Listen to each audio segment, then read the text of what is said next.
Assalamualaikum warahmatullahi wabarakatuh. Waalaikumsalam. Saya Abdul Khalik dengan sesungguh hati dan sepenuh hati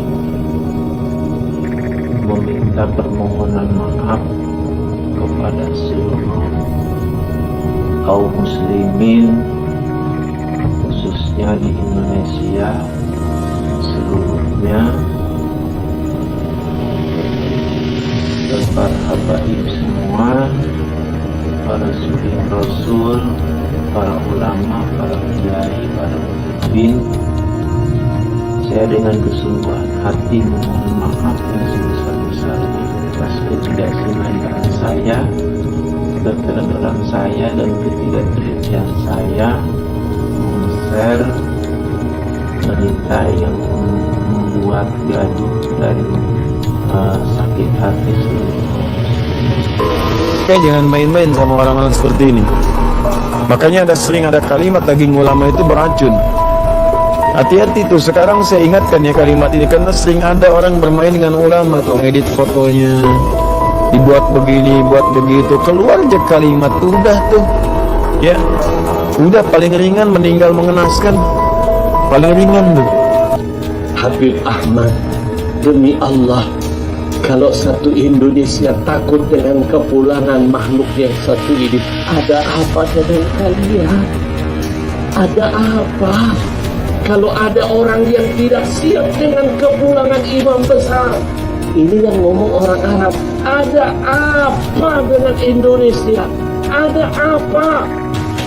Kalau pulangnya satu orang ini membuat Indonesia jadi getar, membuat semuanya jadi ketakutan. Ada apa? Orang Arab itu sendiri menjawab, kalau begini ada rasa ketakutan, demi Allah ada kejahatan yang sedang mereka sembunyikan. Jangan main-main yang suka ngubah-ngerubah wajah Habib Rizik. Jangan main-main yang suka menghina Habib Rizik di medsos. Kalian menghina cucu Nabi sama menghina Rasul kakeknya, betul? Kalau dihubungkan berlaku hadis sebaliknya, siapa yang berbuat kejahatan dengan anak cucuku, lalu anak cucuku tidak sempat membalas semua kejahatannya di dunia, maka dengarkan aku kakeknya akan membalas semua kejahatannya nanti pada hari kiamat. Kalau sudah Nabi yang marah begitu, kita mau cari pertolongan dari siapa? Assalamualaikum warahmatullahi wabarakatuh. Waalaikumsalam. Saya Abdul Khalik dengan sesungguh hati dan sepenuh hati meminta permohonan maaf kepada seluruh kaum muslimin, khususnya di Indonesia seluruhnya,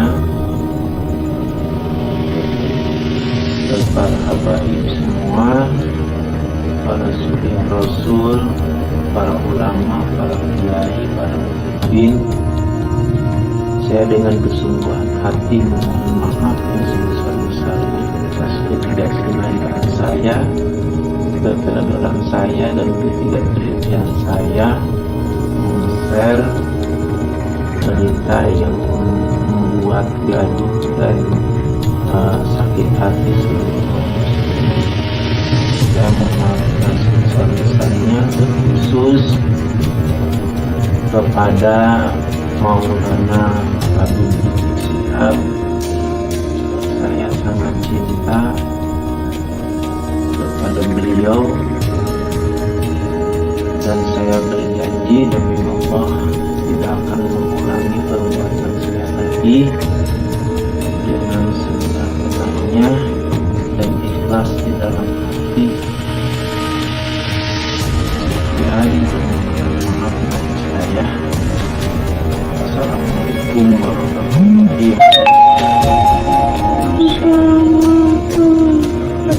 Assalamualaikum warahmatullahi wabarakatuh. Waalaikumsalam. Saya kami atas nama lembaga desa yang di desa sudah menyaksikan menyatakan permohonan maaf pada seluruh kaum muslimin, para habaib, para asatid, para muhibbin, khusus kepada guru besar kita Habib Rizik Sihab atas kesalahan beliau, atas kesalahan Abdul Halik tadi sudah menyatakan menerima, baik itu kesalahan karena tidak sengaja beliau, karena keteledoran beliau. Mohon maaf yang sebesar-besarnya saya sudah menyaksikan bahwa sekali lagi mohon maaf kepada seluruh kaum muslimin, para habaib, para asatid, para ulama, supaya masalah ini tidak diperpanjang. Mohon maaf atas segala kesalahan-kesalahan yang namanya Abdul Khalid sebagai orang yang sudah menerima kesalahan dan kesalahannya. Atas nama pribadi dari saya, mohon maaf dan terima kasih kepada seluruh kaum muslimin rahimahumullah. Assalamualaikum warahmatullahi wabarakatuh. Assalamualaikum warahmatullahi wabarakatuh. Kami atas nama maka kecamatan yang di kecamatan Janu telah menyaksikan bahwa wilayah itu telah menyampaikan permohonan maafnya kepada seluruh umat Islam, terkhusus para sahabat, wabil khusus kepada Jangan dolim. Berat ente kalau kemudian dolim. Yang berat itu bukan rindu, dolim itu berat. Makanya kemudian sampai Nabi mengatakan babani maftuhani muajjalan, ada dua dosa yang Allah akan berikan kontan itu balasannya sebelum kita mati, yaitu durhaka sama orang tua dan dolim. Pak, dolim itu utang. Kalau kamu nggak bayar hari ini, besok, kalau nggak besok, lusa. Tapi sebelum ente mati, kamu harus membayar kedoliman yang pernah kamu torehkan kepada orang. Ente mau berjenggot ndak berjenggot, cingkrang ndak cingkrang, ente bisa baca kitab ndak bisa baca kitab, ente faham Quran ndak faham Quran, ente dolimin orang, kelar. Ente sebelum mati pasti akan dibalas oleh Allah Subhanahu wa Ta'ala. Pasukan Amerika itu yang membunuh kaum muslimin, pasukan Amerika yang membunuh kaum muslimin, Pak. Yang ada di mana itu, yang membunuh kaum muslimin di Irak, di Afghan. Pasukan Amerika itu balik ke negara mereka, itu stres berat, Pak, mereka. Sampai mereka harus menghadap ke psikiater itu. Cuma ditutup aja faktanya sama Amerika itu. Amerika itu kalau menghadapi muslimin itu sekarang sudah stres, Pak, mereka itu. Makanya mereka selalu menggunakan apa? Kekuatan koalisi, Pak. Bapak paham ya, koalisi itu artinya apa? Bareng-bareng. Karena memang orang kafir itu, Pak, kalau sudah menghadapi Islam kok bareng-bareng, itu berarti mulai stres, Pak. Musuh Ustaz, iya. Coba lihat musyrikun ketika menghadapi Nabi pertama kali, tidak pakai koalisi. Dia jadilah perang Uhud, perang Badar, perang Uhud. Tapi ketika sudah mendapati Islam semakin kuat, akhirnya ada perang Ahzab. Perang Ahzab itu disebut apa? Koalisi. Pulang-pulang stres dia. Itu menunjukkan kepada kita jangan dolimin orang, Pak. Dan maaf, kedoliman itu sebenarnya ada dua.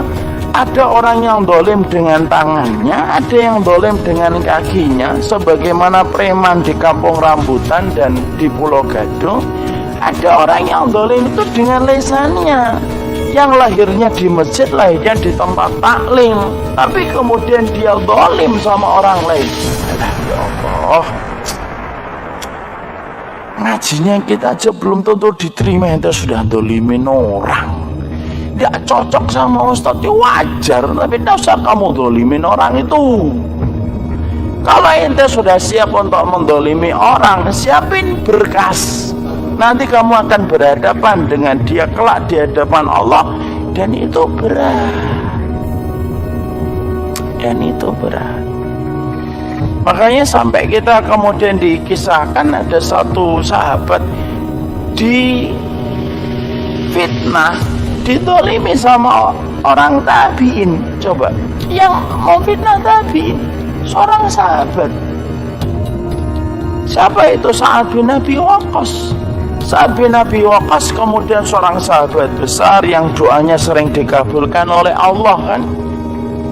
Saking kemudian mustajabnya doa Sa'ad bin Abi Waqqas, kalau Sa'ad bin Abi Waqqas itu sudah berdoa ngangkat tangan sebelum turun sudah dikabulkan sama Allah, insyaallah. Kalau kita kan naik turun nggak dikabulkan. Sa'ad bin Abi Waqqas itu sebelum turun sudah dikabulkan. Loh, di fitnah sama Usamah bin Qatadah. Di fitnahnya apa? Ini tidak becus kalau ngimamin sholat, tidak paham masalah sholat, tidak ngerti dia. Nyampe itu ke telinganya Sa'ad bin Abi Waqqas, nyampe juga kepada Umar bin Khattab. Saat itu Sa'ad bin Abi Waqqas juga menjadi gubernur di Kufah. Maka kemudian Sa'ad bin Abi Waqqas kemudian akhirnya mengangkat tangan. Ketika beliau mengangkat tangan, maka kemudian beliau cuma berdoa 3, ya Allah timpakanlah kepada yang mau fitnah saya, kalau dia riya mencari sesuatu selain engkau ya Allah, ada sesuatu yang dia cari selain engkau, maka timpakanlah dia 3 perkara. 1, miskinkan. Terus 2, jadikan umurnya panjang. 3, kasih fitnah sebelum mati, Pak. Dan 3-tiganya dikabulkan oleh Allah. Ibarat sinetron tuh ada suara petirnya, jeder, 3 langsung. 3-tiganya dikabulkan oleh Allah, Pak. Usamah bin Qatadah yang memfitnah Sa'ad bin Abi Waqqas itu, lalu kemudian miskin terus, panjang umurnya, bahkan kemudian ketika sebelum mati kesukaannya apa? Godain perempuan yang lalu lalang di pinggir jalan, sampai ditanyakan kepadanya, loh ente itu sudah tua, alismu itu sudah berubah, masih godain perempuan? Dia berkata, inilah bayaran yang saya harus bayar ketika saya pernah mendolimi Sa'ad bin Abi Waqqas dan doanya dikabulkan oleh Allah. Padahal tabiin, Pak. Hasan bin Sabit itu pernah memfitnah dan mendolimi Aisyah radhiyallahu anha. Padahal Hasan bin Sabit itu beliau seorang sahabat luar biasa, tapi terpleset namanya sahabat. Nah, tetap mereka tidak masuk. Pernah ikut-ikut kemudian memfitnah ibunda Aisyah berzina. Apa yang terjadi? Buta Hasan bin Sabit, padahal ini penyairnya Nabi. Ketika kemudian disampaikan berita butanya Hasan bin Sabit kepada Aisyah, Aisyah cuma berkata, saya berprasangka itu merupakan bagian dari hukuman yang harus dia balas ketika dulu memfitnah saya. Itu kata ibunda Aisyah. Loh, kalau sahabat tabiin pernah terpleset ketika itu berkaitan kedoliman, Pak, dibayar kontan, apalagi anak, Pak, apalagi bapak. Mentang-mentang kita ngamalin sunnah gitu, kemudian shock yang pertama kita ngisi itikaf, kemudian kita ikut kajian Riyadhus Shalihin, kemudian dolimin orang. Loh, kok enak?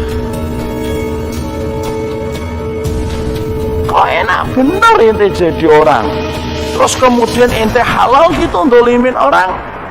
Masalah kita tidak sepakat, wajar lah. Kok semuanya harus kita sepakati? Tidak bisa lah, Pak. Tapi kalau saya tidak suka sama orang, saya tidak akan dolimin lah. Saya akan berusaha untuk kemudian menjaga haknya sebagai seorang muslim. Itu yang kita harus lakukan.